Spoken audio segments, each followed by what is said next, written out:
Gardien de la révolution.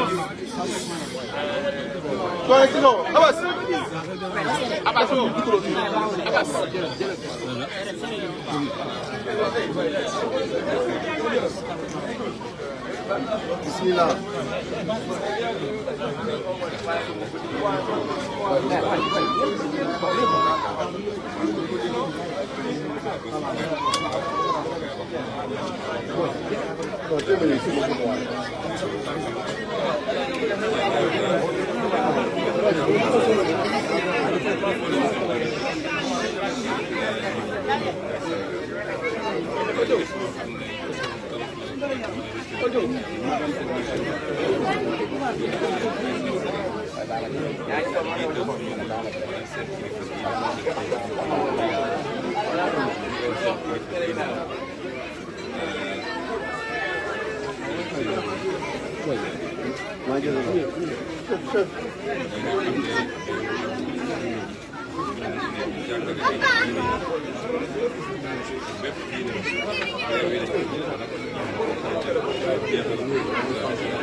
Ouais.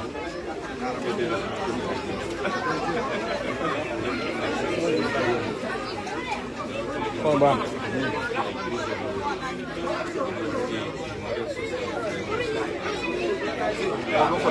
Combat.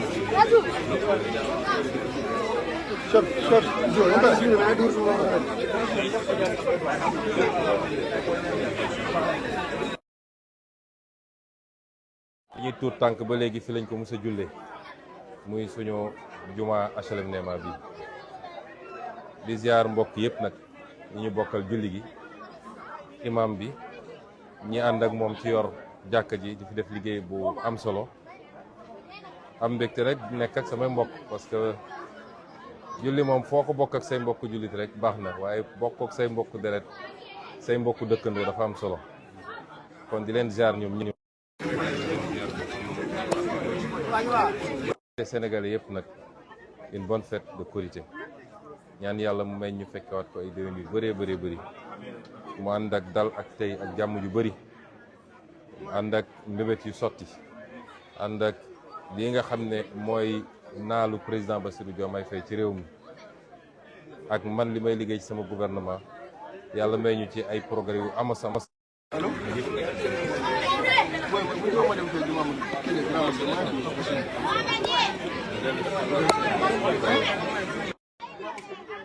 dafa am yoo xam ne borom bi subhanahu wa taala daf ko teel a ŋàññ wala mu sib ko wala mu araamal ko sax ndax day yàq ci société lu bëri yëpp nag day jëm ci yéene boo seetee li mu wax yëpp day jëm ci yéene li jóge ci xol dem ci xol moo tax wax na ci lu jëm ci kañaan wax na lu jëm ci soxor wax na lu jëm ci njort bu ñaaw loolu defe naa tey ku xool Sénégal ni muy doxee di nga xam ne bëri na lu yàqu looloo ko yàq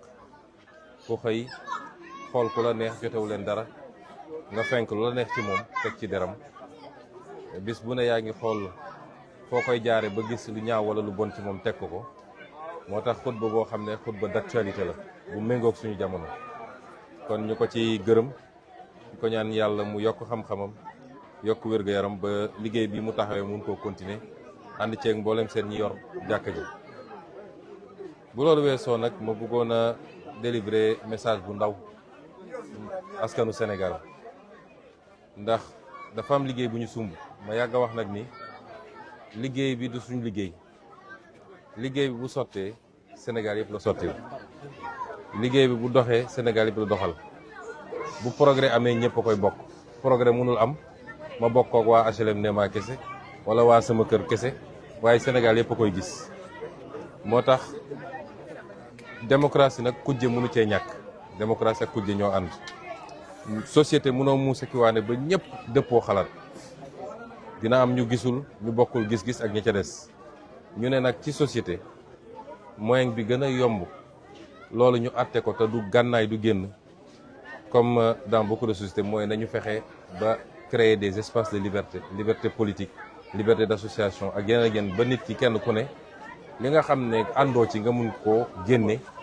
mais sans mu doon loo xam ne day andi fitna ci réew mi loolu mooy démocratie kon kujje mënul ñàkk te nangul nañ ko ñëpp ndax ñun kujjee ñu andi fii ñu nekk nii waaye kujje gi na doon ci lii ma gis ni d'accord ma ci ndax baaxul ci réew mi wala am naa geneen xalaatin waaye mu bañ a doon loo xam ne noonoo personnel la parce que loolu amul njëriñ te koy def it du la yóbbu fenn soo seetee da lay gën a wàcc rek mooy li imam bi wax léegi waaye ki nga xam ne li ngay def sell na ci yow li ne sa xol sell na yàlla koy mottali boppam te yàlla xam ne lu ne ci xol yi kon ñu rafetal kujje gi benn bu loolu weesoo la ñuy liggéey ñun dañoo xeex fukki at am lu ñu waxanteeg Sénégal yi wax ji weesuwul patriotisme mooy bëgg sa réew bëgg sa réew nag dafa yaatu waaye li ci gën a gàtt mooy saa su ne nañu xool lan mooy njëriñu réew mi balaa ñuy seet suñu njëriñ individuel buñ demee ba xam ne lii ma bëgg bu ma ko amee man it du njëriñ ci réew mi nga war a choisir li gën ci réew mi patriotisme day dugal it kenn ku ne li nga xam ne moomoo ko wala mbooloo mee ko bokk nga maanu ci ba doo ci jël loo moomut kenn ku ne boo demee ba war a xaatim dara donte yaa ngi ko war a xaatim sa digganteeg waa bitim réew donte andi nañu alal gu dul jeex mais mu leer ne lii may xaatim ñee jóge fële lañ ci am waa Sénégal duñ ko ci am nga ragal ci sa borom seet ci askan wi rawatina ndaw ñi nga xam ne ñoom ñoo tax ñuy liggéey tey xale yu ndaw yi nga ne lii duma ko xaatim loolu dam ko tënk rek mais gën naa yaatu loolu suñu xeex weesuwul souveraineté mooy ñu fexe ba réew mi ñu téye ko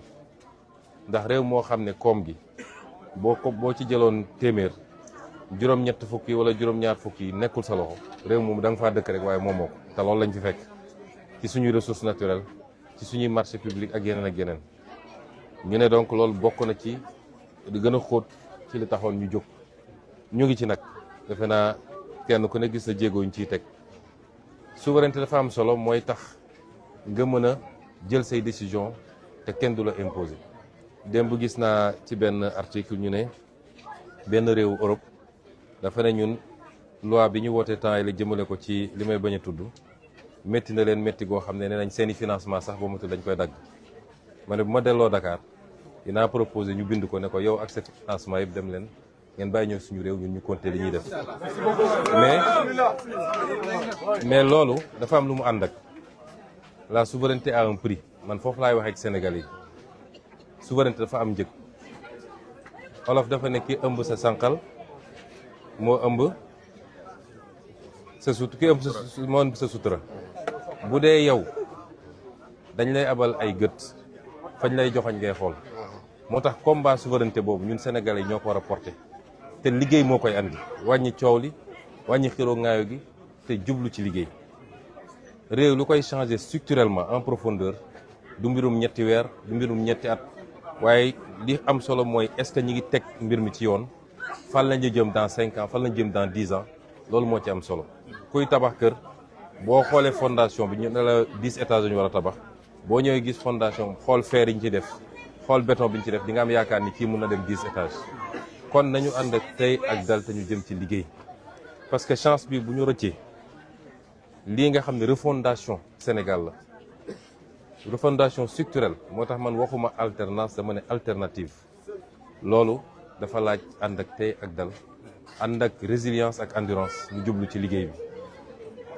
bi li ñu dëgmal nag changement structurel boo gis dafa ànd ak léeg-léeg ay soubresaut ni nga ko xalaate woon yëpp mën na bañee dem ne noonu te li ci ëpp ci nit la du ci gis-gis bi du ci programme bi mais ci nit lay doon waaye loolu daf ñu war a gën a renforcer boo xoolee àdduna bi yëpp réew yëpp day am li ñuy wax révolution am contre révolution am seconde révolution yooyu yëpp day am parce que doo ñëw rek lépp ñoŋe maintenant à la pratique ngay gis di noddanti muy ci nit ñi muy ci doxalin bi muy ci jëfin bi waaye li am solo mooy est-ce que fondamentalement li taxoon ñu jóg changé na ci suñu gis-gis suñu gëm-gëm ak suñu jéego yi ñuy dox loolu moo ci am solo kuy natt foofu nga koy nattee donc souveraineté lu am solo la àdduna boo xoolee ni mu doxee ak crise mondiale yi am gis ngeen tey li xew diggante Iran ak ñi ko song li xewoon diggante Russie pétrole bi léegi egg nañ presque $110 baril loolu yëpp lay changé. engrais sax pour nga am ko léegi dina jafe ci mbay mi te jamono jooju moo tax keroog ma annoncé ni dañuy delloosiwaat ICS ba moom ko ndax ñoo ngi dem importer engrais Russie di ko importer ci réewu naar yi engrais azoté beeg ñoom seen te jamono jooju amoon lañ ko mën a defee fii ñu koy génne di ko yóbbu ci yeneen réew. combat souveraineté boobu man ci laa woo Sénégal yi ñu def bloc derrière le gouvernement si on gagne ce pari là Sénégal dem na définitivement. donc suñu gagné pari boobu le troisième élément bi di ñëw mooy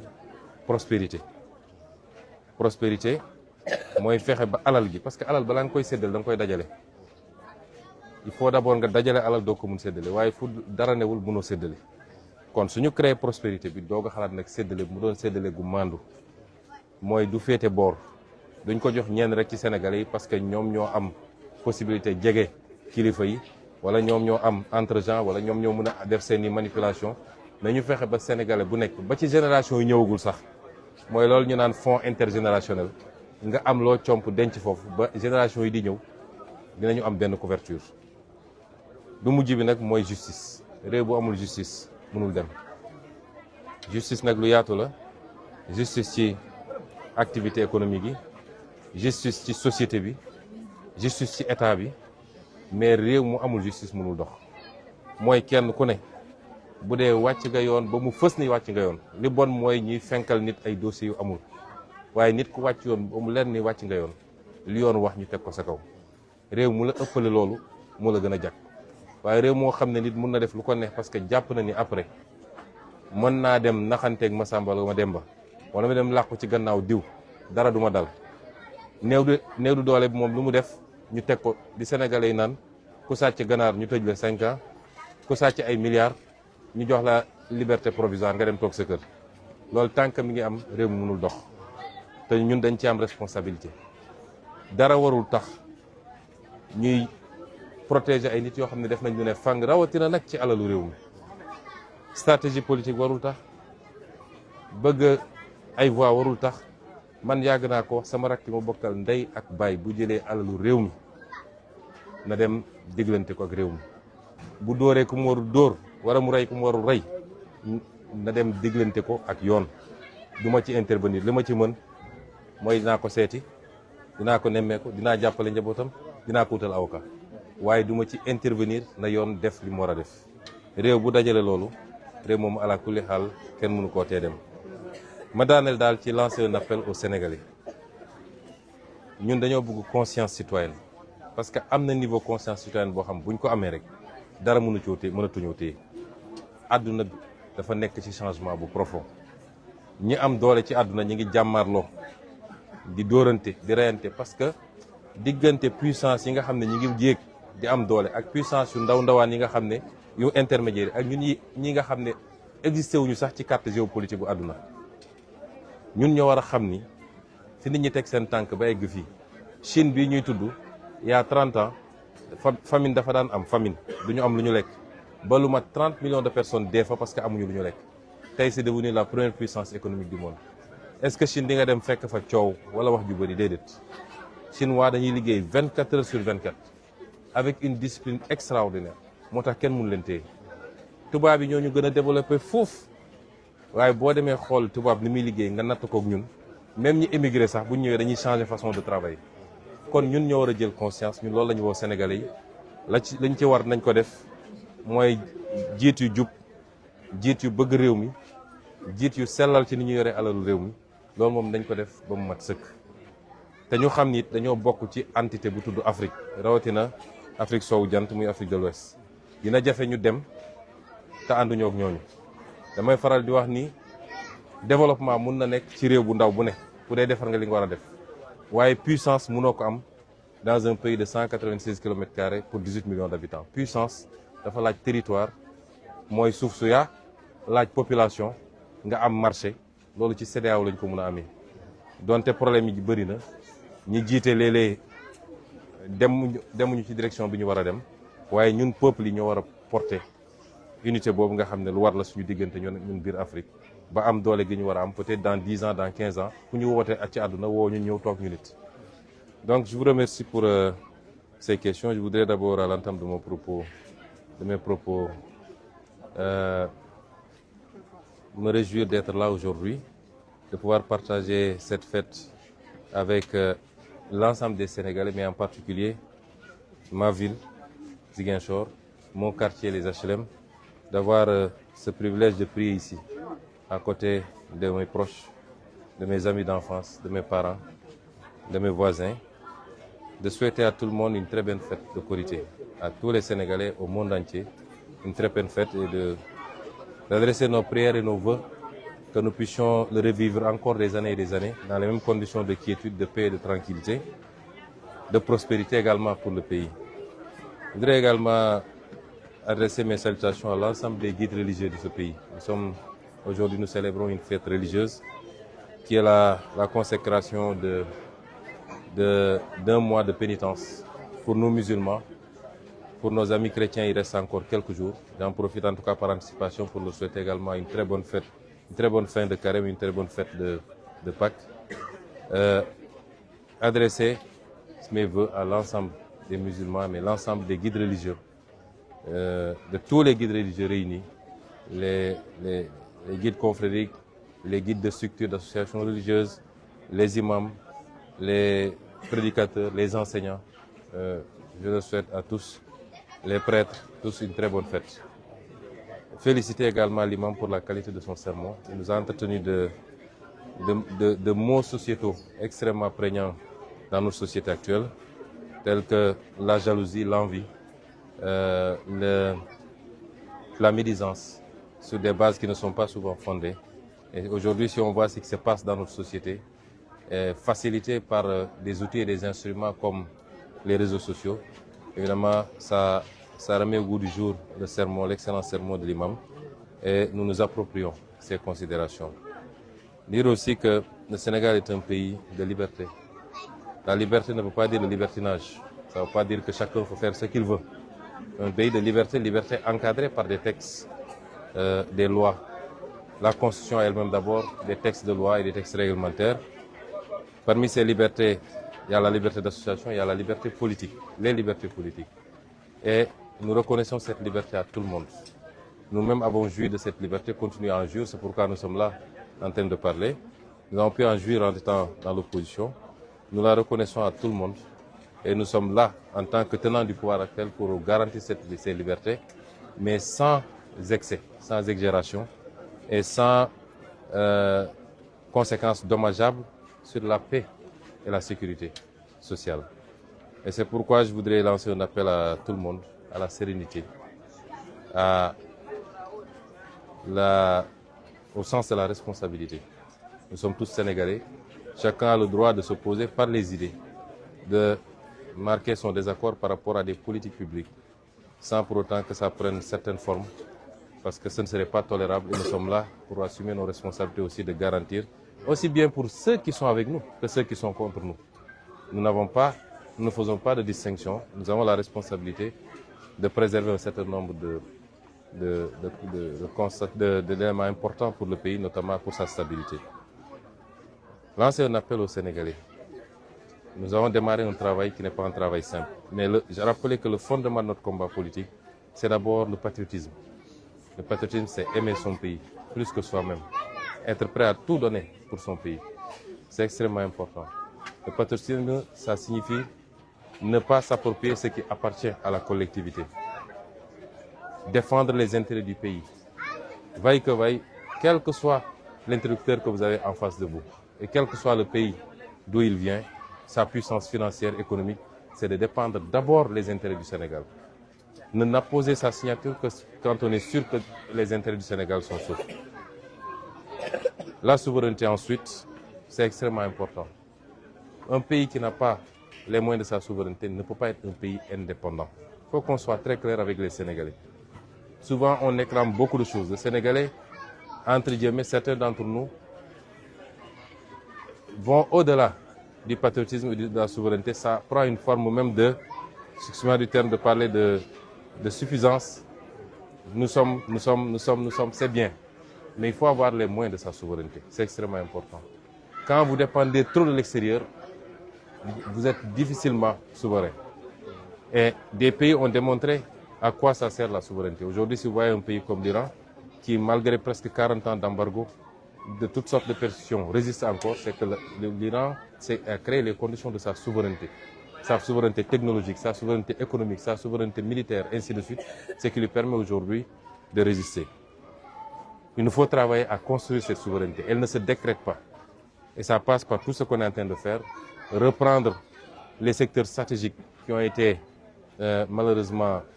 arrachés au pays dans des conditions extrêmement nébuleuses, remettre la transparence et la bonne gouvernance au cœur de l'action publique, travailler à créer les conditions de la richesse endogène. C'est vrai, on va travailler avec le monde entier, mais qu'on se donne les moyens pour qu'aujourd'hui, si on fait 10% de croissance, que les 8% au moins restent au Sénégal. C'est ça le challenge. Or, jusqu'à présent, on avait une croissance extravertie. On annonçait 5%, 7%, mais ce qui est sûr, c'est que les 80% de cette croissance sortaient du pays. C'est pourquoi ça n'a jamais créé de richesse, ça n'a jamais résorbé la crise de l'emploi. Mais tout ça, c'est un construit. Ça ne se décrète pas d'un jour ni un mois. Un État, ça se bâtit méthodiquement, brique après brique, mois après mois, année après année. Et c'est à cela que nous invitons les Sénégalais. Et ensuite, la création de la richesse, comme je l'ai dit tout à l'heure. Il faut créer d'abord la richesse avant de la distribuer. Un pays qui est surendetté, vous savez bien l'héritage qu'on nous a laissé ici. On avait prévenu les Sénégalais. Si vous prenez plus de 70% de toutes vos recettes pour payer des dettes, vous n'avez pas de richesse à partager. Nous faisons des gymnastiques énormes pour continuer à garder un certain nombre de facteurs stables, payer les salaires, diminuer le coût de la vie, ainsi de suite. Vous ne pouvez pas imaginer les efforts que nous faisons, mais nous devons tous nous ceindre les reins pour travailler à créer de la richesse, nous débarrasser de cette dette qui est un poids. Mais c'est tous ensemble qu'on va le faire. Ce n'est pas le président de la République, ce n'est pas le Premier ministre. C'est tous ensemble qu'on va travailler à le faire. Ça, c'est extrêmement important. Et enfin, la justice. Un pays sans justice est un pays forcément sous-développé. La justice est au début et à la fin de tout processus de développement. Même les investisseurs, l'un des premiers indicateurs, à part les infrastructures, le coût fiscal, la justice vient même avant le coût fiscal. C'est de dire, est-ce que mes investissements seront sécurisés juridiquement si j'investis des milliards dans ce pays? Donc la justice, elle est importante et ce chantier n'est pas encore entamé, a fortiori finalisé. Les mêmes tares que nous dénoncions sont encore là et il est important que la justice s'applique de la manière la plus transparente mais la plus égale également à tous les citoyens. Tous les citoyens. Si il est établi que la loi a été allègrement violée, il faut que la justice, avec des preuves concrètes, des procès équitables, pas des dossiers fabriqués contre X ou Y, à partir de ce moment, quel que soit le rang de la personne, il faut que la justice puisse s'appliquer. Et il y a aujourd'hui des dossiers qui sont en latence, qui attendent depuis longtemps et qui ne sont pas traités de manière conséquente. Et c'est pourquoi aujourd'hui le peuple n'y croit plus tellement à une bonne application de la justice. Et c'est un chantier qui nous interpelle tous. En ce qui me concerne, malheureusement, en fonction, dans les limites de mes pouvoirs, je fais ce que je peux, mais c'est un chantier qui interpelle tout le peuple sénégalais, qui interpelle le gouvernement, qui interpelle la justice elle-même, tous les acteurs de la justice, et nous devons y travailler. Et enfin, le message panafricain. J'avais depuis 10 ans, je dis aux gens qu'il est possible d'être développé, même en étant un petit pays.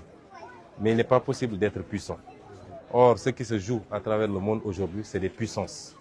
Mon rêve, c'est de voir l'émergence d'une puissance africaine. Et je pense que l'Afrique de l'Ouest a tous les atouts. Il y a une certaine intégration culturelle entre les Africains de l'Ouest. Une forte mobilité des populations. Il y a des identités fortes, des identités similaires à travers tous les pays de l'Afrique de l'Ouest. Nous avons pu mettre en place une organisation qui est celle qui fonctionne le mieux parmi les organisations sous-régionales en Afrique, qui est la CEDEAO. Et un petit cadre qui nous concerne, nous, lui ou moi. Tous les ingrédients sont là. Il faut que le leadership politique porte ce plaidoyer, mais en attendant, il faut que les peuples, parce qu'une intégration des leaders sans les peuples n'est pas une intégration. Et moi, je rêve sur les 20 prochaines années de la construction d'une puissance sous-régionale, africaine, panafricaine, qui nous permettent de compter sur le plan économique, sur le plan politique, mais également sur le plan militaire là où les décisions se prennent, qu'on puisse être siégé également pour que l'Afrique ne soit plus ce parent pauvre de la scène internationale. Donc je vous remercie pour votre intervention. D'abord, à quand la réhabilitation du pont Ibadian et l'ouverture de l'aéroport de Ziguinchor? La deuxième question, c'est les 3 bien sûr, soldats qui sont décédés au nord Sindian. Aujourd'hui, quel commentaire faites-vous bien sûr de cette actualité? Pour l'aéroport de Ziguinchor, en venant, j'avais même voulu atterrir à l'aéroport. J'avais demandé au ministre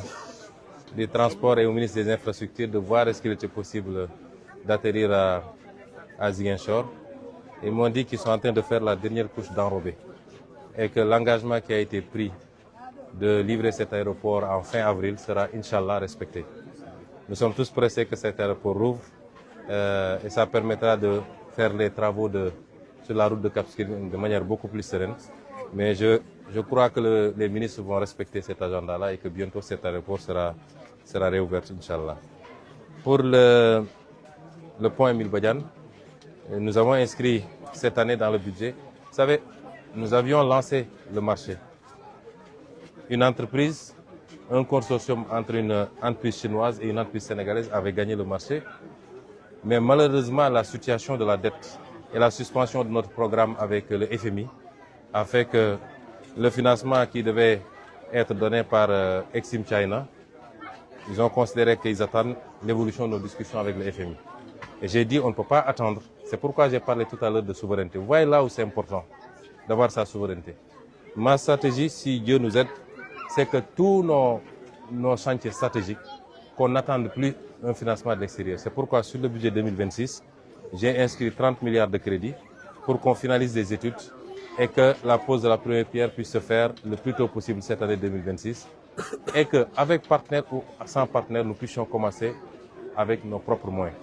Nous sommes en train de travailler à ça et je pense que bientôt on viendra faire la pose de la première pierre. On a dit aussi que nous ne voulons pas, la doctrine du président c'est de dire partout où on fait la pose d'une première pierre, le lendemain la deuxième pierre doit être posée. Ce que les gens faisaient, on vient, on fait des cérémonies, on pose la première pierre et puis les gens disparaissent pendant 5 ans. On ne veut plus de ça. Donc si on vient pour poser la première pierre, c'est qu'on doit commencer les travaux. Et c'est pourquoi nous sommes en train de finaliser. Nous sommes conscients du danger, mais nous y travaillons. Enfin, pour la question que vous avez soulevée, je voudrais d'abord présenter mes condoléances aux familles éplorées. C'est toujours des pertes entre Sénégalais. Quand vous voyez la liste des soldats qui sont tombés, il y en a de toutes les zones du Sénégal. Il y en a 2, je crois, qui sont ici de la Casamance, Fali Sonko et le Badi. Il y en a qui sont d'autres zones du Sénégal. C'est des pertes douloureuses. Certainement, de l'autre côté, il y a des pertes peut-être plus importantes, mais c'est tous des Sénégalais. Je voudrais réitérer ici ce que j'ai dit depuis longtemps. Si vous vous rappelez, lors du meeting de Bignona en 2019, j'étais candidat à l'élection présidentielle. J'avais réitéré que si nous sommes élus, nous ne pouvons pas tolérer qu'il y ait une zone d'exception au Sénégal. Aucun centimètre du territoire sénégalais ne constituera une exception. Et que nous nous donnerons tous les moyens. Notre souhait, c'est dans les plus brefs délais d'en finir avec cette histoire, mais dans la négociation, le consensus et la paix. Nous sommes très avancés avec certaines factions, comme vous l'avez vu. Moi-même, j'ai été à Bissau pour parapher un accord. Et sur ces zones-là, tout est calme. Nous les encourageons à continuer dans ce sens-là et à sortir de cette situation, à revenir dans la vie civile, réintégrer la société. Et l'État est là pour accompagner. Beaucoup de mesures ont été prises pour les États civils, faire leurs papiers pour eux et leurs familles, les accompagnements pour leur permettre de s'insérer dans la société. Globalement, c'est devenu résiduel. Et ce n'est plus une affaire d'indépendance, c'est une affaire de culture de cannabis. Les ratissages de l'armée, ils sont pas face à des revendications irrédentistes, ils font face à des zones, des périmètres consacrés aujourd'hui à la culture du cannabis, laquelle récolte aujourd'hui est en train de faire des ravages au niveau des populations. De la Casamance et du Sénégal tout entier. Un État responsable ne peut pas accepter ça, c'est une question de santé publique. Et nous allons continuer à dire à nos forces de défense et de sécurité, à l'armée nationale, de faire le travail qu'ils doivent faire dans toutes les zones où il y a ces cultures pour qu'on n'ait pas des sanctuaires consacrés à ces cultures illicites et dangereuses pour la santé. C'est regrettable qu'il y ait encore des pertes en vies humaines. Et il y a eu une perte à l'issue d'accrochage, d'autres c'est un accident. Mais nous donnerons tous les moyens pour qu'il n'en soit plus ainsi. Si les gens sont dans les dispositions de discuter, de sortir, parce que désormais c'est quelques groupuscules, ce n'est plus ce qu'on a connu ici quand on était enfant. S'ils sont dans les dispositions, nous leur tendons la main. J'ai toujours dit que je suis prêt à rencontrer, à aller partout, y compris à les trouver là-bas pour qu'on en finisse. Mais autrement, l'État se donnera tous les moyens, avec toute la rigueur qu'il faut, avec toutes les forces dont il dispose, pour sécuriser le territoire national et en faire un territoire pacifié pour que les populations puissent revenir s'installer dans le cadre du plan Diomaye pour la Casamance, œuvrer à vaquer à leurs occupations, reprendre leurs activités économiques, leurs activités agricoles. Et c'est cela que je voudrais dire tout en réitérant toutes mes condoléances aux familles éplorées et les assurer qu'ils auront tout le soutien de l'État et les enfants certainement seront inscrits comme pupilles de la nation pour que l'État puisse continuer à les aider. C'est bon. Non, c'est important. waaw ñu ngi leen di gërëm di leen sant ci laaj yi nga laaj bu ci njëkk mooy aéroport Ziguinchor bi moom defe naa li ci des bëreetul bi may ñëw nii dama wax ministre Déthié Fall ak ministre Yankhoba Diémé ndax kii moo yor transport aérien kii yor infrastructure ne leen su ma sañoon di damay atterrir Ziguinchor directement bi ñu xoolee waat ma ne ma dernière couche enrobé bi parce que xam nga avion fu muy wàcc bokkul ak tali bu oto di daw donc couche yu bëri la ñuy def mu ne ma ci dernière couche bi la ñu nekk te bu soobee yàlla ñoom date bi ñu joxoon mooy maximum le 30 avril bu soobee yàlla d'ici là aéroport bi dina pare ñuy yaakaar ni dina amee noonu parce que xam naa ni ministre yu farlu lañu te liggéey bi ñu ciy avancé ñaareel bi mooy pont Émile Badiane pont bi it ñun xam nañ li ci ne te jël nañu tous les engagements pour régler ko rapidement defoon nañu bi ñuy doog a ñëw 2024 monté dossier bi lancé appel d'offre bi ba ñi ko gagné woon benn société bu Chine la bu ànd ak benn société Sénégal financement bi ñu waxtaanoon ak Exim China nga xam ne mooy seen banque export ba mu waroon ñu jox financement bi ay milliards yu bëri la nag ay centaines de milliards la te pont bi ñu bëgg a def pont bu mucc ayib la ndax day yóbbaale yoonu tooboor bi nga xam ne daanaka chaque 5 ans lu ñu defoon bi yàqu donc dañ koy defar benn defar boo xam ne dootul am problème mais dina yóbbaale lu bëri biir Ziguinchor ay travaux annexes yoo xam ne yenn yoon yi yenn artères yi léegi bi ñu defee loolu ba pare li ñuy wax la crise de la dette mooy bor bi nga xam ne nguur gi fi jóge bana ko fi bor bi feeñ Fonds monétaire international amatuñu programme ak moom te xam nga àdduna bi ni muy doxee mooy réew yëpp dañuy xaar ba xam ndax Fonds monétaire joxe na accord am ba pare ñuy doog a am xel mu dal ci liggéey ak yow léegi suñu mbokk chinois yi nañu ñu teggi nañ seen tànk pour le moment ba fii léegi mbir mi gën a leer man bi ma demee Chine waxtaan nañ ci ba yu bëri fi mu ne nii ñoom ñu ngi koy bàyyi ndànk-ndànk boo seetee autoroute bi waroon jógee Mbour dem Kaolack libéré nañ financement bi programme forage ruraux itam libéré nañ financement bi amaana bi nañ libéré financement bi ci lu yàggul mais ñun dañoo dem ba jàpp ni sànq dama wax souveraineté mooy moom sa bopp lii yëpp ci ñàkk souveraineté la ndax réew yooyu ñoom suñuy defar seen yu mel ni soxlaw ñu dem uti ko feneen moo tax loolu laay njëkk a woo Sénégalais balaa nga naan naam ne fa le Sénégalais est très fier et c'est bien mais fierté ba dafa am lu mu war a ànd ak mooy nga mënal sa bopp